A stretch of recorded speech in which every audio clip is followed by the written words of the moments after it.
Bonjour à toutes et à tous. Dans cette vidéo, je vais vous expliquer comment multiplier deux nombres décimaux.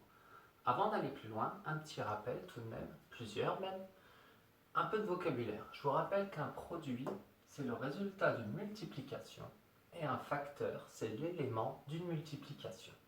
Autrement dit, si je vous demande de calculer 1,24 fois 6,8, je vous demande de calculer le produit de deux facteurs. 1,24, 6,8, c'est ce qu'on appelle les facteurs. Très bien. Maintenant que ça c'est clair, allons-y pour la multiplication. 1,24 fois 6,8. Je vais la poser. Par contre, si vous vous rappelez bien, quand on faisait une addition ou une soustraction de nombres décimaux, il fallait aligner les unités ou les virgules, si vous préférez. Ici, ce n'est pas le cas. Parce que pour faire cette multiplication, dans un premier temps, je vais ignorer les virgules, je m'occuperai des virgules à la fin. Autrement dit, faire 1,24 fois 6,8, eh bien à la place, je vais faire 124 fois 68.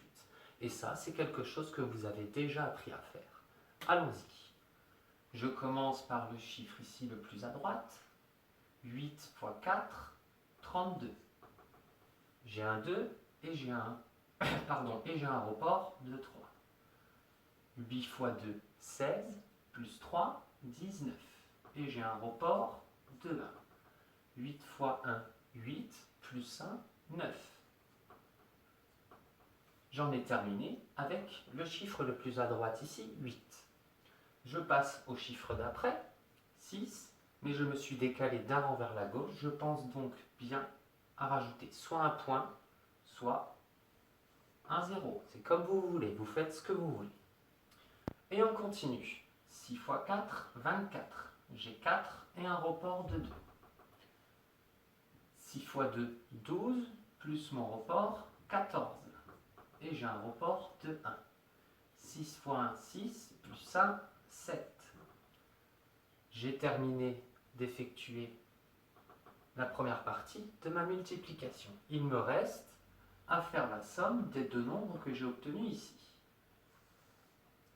2 plus 0, 2, 9 plus 4, 13, j'ai un petit report ici de 1, 9 plus 4, 13, plus 1, 14, un report de 1, 7 et 1, 8. J'arrive à 8432.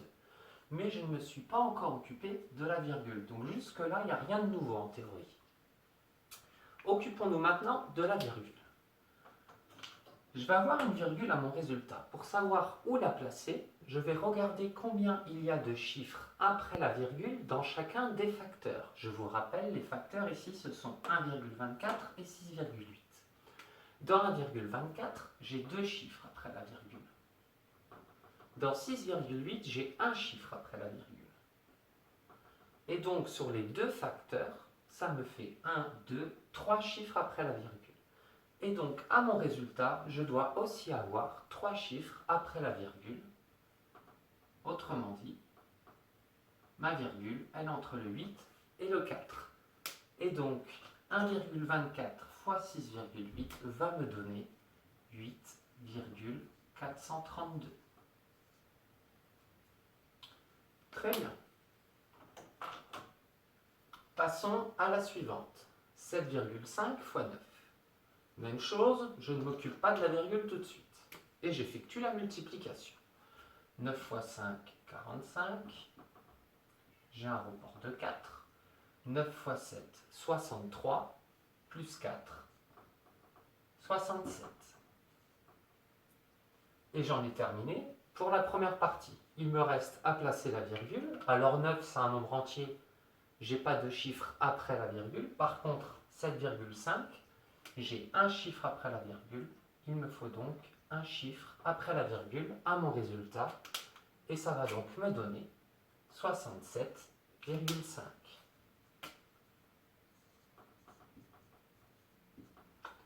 Passons au suivant. 2,6 fois 3,5. On y retourne, c'est parti. On ne s'occupe pas des virgules, on fait la multiplication. 5 fois 6, 30. J'ai un report de 3. 5 fois 2, 10, plus 3, 13. Je passe au chiffre d'après, je laisse un point ou un 0. Et je continue. 3 fois 6, 18. J'ai un report de 1. 3 fois 2, 6 et 1, 7. Et j'en ai terminé avec la première partie de ma multiplication. Il me reste à faire la somme. 0 plus 0, 0. 3 plus 8, 11. 1 plus 1 plus 7, 9. J'arrive à 910. Je n'ai plus qu'à m'occuper de la virgule. J'ai ici un chiffre après la virgule et ici un chiffre après la virgule. Ok, je dois donc avoir deux chiffres après la virgule au résultat. La virgule finit entre le 9 et le 1. Maintenant, là, il se produit quelque chose qui ne s'est pas produit dans les deux autres exemples. J'arrive à 9,10. Ok, 9,10. Mais là, vient d'apparaître à la fin de ma partie décimale un zéro inutile. Je ne suis donc pas obligé de l'écrire et j'obtiens 9,1. Il me reste un dernier exemple à vous montrer. 0,4 fois 0,6. Et bizarrement, contrairement aux autres, je n'ai pas préparé la multiplication. Tout simplement parce que je n'ai pas besoin de poser cette multiplication. Parce que ici, si je vous demande combien fait 6 fois 4, vous allez me répondre 24. Vous n'avez pas besoin de la poser. Eh bien, c'est la même chose ici. Si je ne m'occupe pas des virgules, le seul calcul que j'ai à faire, c'est 6 fois 4, 24. Ok ? 24. Et ensuite seulement je m'occupe de la virgule. Et ici, j'ai un chiffre après la virgule. J'en ai un ici. À l'arrivée, il m'en faut deux.